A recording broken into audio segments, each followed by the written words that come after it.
Comment ça va tout le monde? Vous regardez Daniel Abbott Tech en français et aujourd'hui, je vais vous montrer comment libérer beaucoup d'espace de stockage sur votre iPhone. Regardez ça et nous allons le faire avec une seule astuce simple et le meilleur, vous n'aurez pas besoin de supprimer aucun de vos fichiers, vous ne perdrez aucune de vos données et c'est complètement gratuit. Allons-y. D'accord, donc tout ce que vous avez à faire est d'ouvrir vos réglages, puis juste ici en haut, touchez sur Recherche et ensuite recherchez Photo. Comme ça, touchez sur Photo et c'est ici la fonctionnalité que nous allons utiliser pour économiser beaucoup de votre stockage. Ça s'appelle Album partagé et la façon dont cela fonctionne est super astucieuse. Ce que nous allons faire, c'est envoyer, nous allons télécharger toutes nos photos et vidéos de notre iPhone vers iCloud avec des albums partagés. Et le fait est que lorsque nous utilisons cette fonctionnalité, cela ne compte pas dans notre stockage iCloud. Cela n'utilise pas notre stockage iCloud. Donc, nous pouvons envoyer tout ce que nous avons, toutes nos photos et vidéos, gratuitement sans avoir à payer pour iCloud Plus. C'est incroyable. Et ensuite, après avoir envoyé toutes nos photos et vidéos dans iCloud, nous pouvons supprimer ces photos et vidéos de notre stockage iPhone et bien sûr, nous allons libérer tout cet espace des centaines de gigaoctets de stockage. C'est incroyable. Laissez-moi vous montrer étape par étape comment nous pouvons faire cela. Tout d'abord, vous allez devoir désactiver les photos iCloud ici. Vous allez vraiment devoir désactiver cela car contrairement aux albums partagés, les photos iCloud utilisent votre stockage iCloud. Elles comptent effectivement contre votre stockage iCloud, donc nous n'allons pas utiliser cela, alors désactivez-le et bien sûr, activez les albums partagés. Après cela, vous pouvez ouvrir normalement votre application de photos.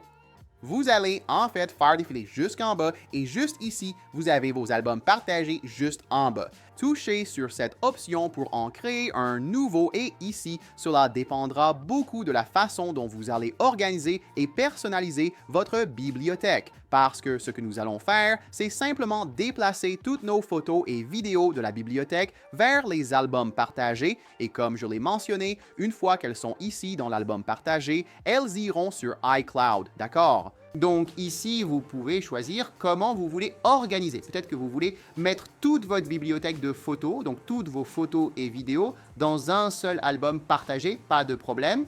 Ou si vous le souhaitez, vous pouvez créer beaucoup d'albums partagés, séparés par mois, par année, par lieu. C'est à vous de décider. Je vais mettre ici comme 2025, comme si j'allais organiser par année, d'accord?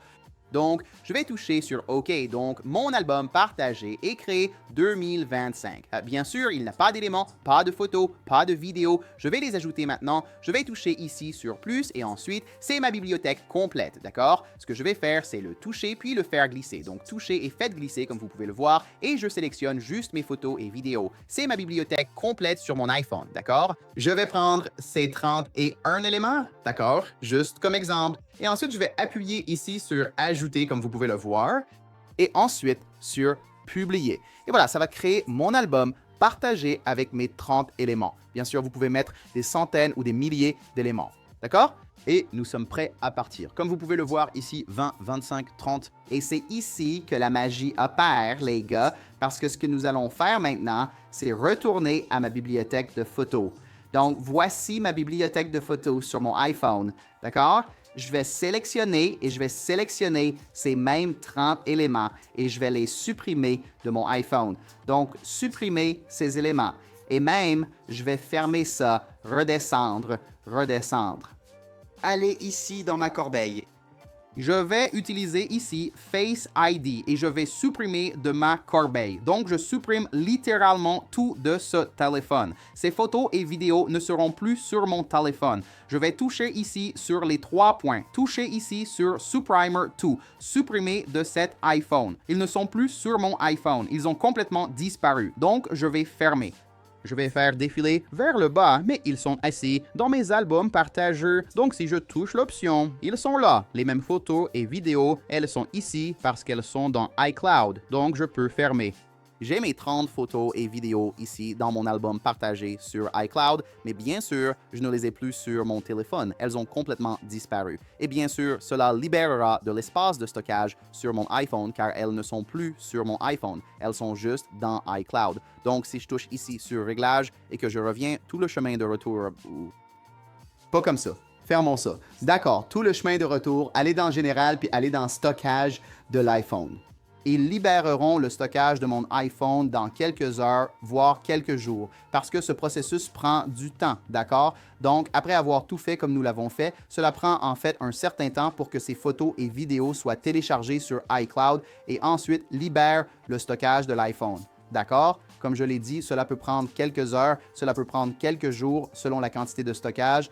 Mais c'est comme ça que ça fonctionne. Vous avez vos photos et vidéos dans iCloud sans utiliser votre stockage iCloud complètement gratuit. Et bien sûr, vous ne les avez pas sur votre iPhone, donc vous allez libérer cet espace de stockage sur votre iPhone. Maintenant, deux informations très importantes avant de conclure. Si vous utilisez cette fonctionnalité, si vous utilisez l'album partagé, ici, veuillez garder à l'esprit que cela peut en fait réduire un peu la qualité de vos fichiers. Cela peut en fait les compresser un peu. Parce que comme c'est complètement gratuit, Apple va le compresser un peu parce que bien sûr c'est gratuit, n'est-ce pas? Donc ils doivent économiser un peu de stockage. Donc toutes vos photos et vidéos vont rester ici parfait, mais vous pourriez avoir un peu de compression. D'accord? Donc, si vous voulez vraiment avoir vos photos et vidéos sur iCloud en qualité originale complète, vous devrez utiliser iCloud Photos, qui est un service payant, d'accord? Comme je l'ai mentionné avant. Donc, c'est à vous de décider comment vous voulez faire cela. Et enfin, les albums partagés, la fonctionnalité dont nous parlons ont certaines limites. Pas vraiment de limite sur le nombre de photos et vidéos que vous pouvez utiliser, c'est complètement illimité. Vous pouvez utiliser des centaines de milliers de photos et vidéos dans les albums partagés gratuitement, d'accord? Le nombre de fichiers que vous pouvez publier chaque jour ou chaque heure est limité. C'est une grande limite, comme des milliers de fichiers, mais veuillez garder cela à l'esprit. D'accord? Je vais donc laisser un lien ici dans la description avec une page d'assistance Apple vous indiquant toutes les limites. Mais bien sûr, vous n'avez à vous en soucier que la première fois. Après cela, vous n'enverrez pas des milliers de photos chaque jour. D'accord? Voilà. Merci d'avoir regardé et c'est Daniel About Tech en français. À plus tard les gars. Au revoir.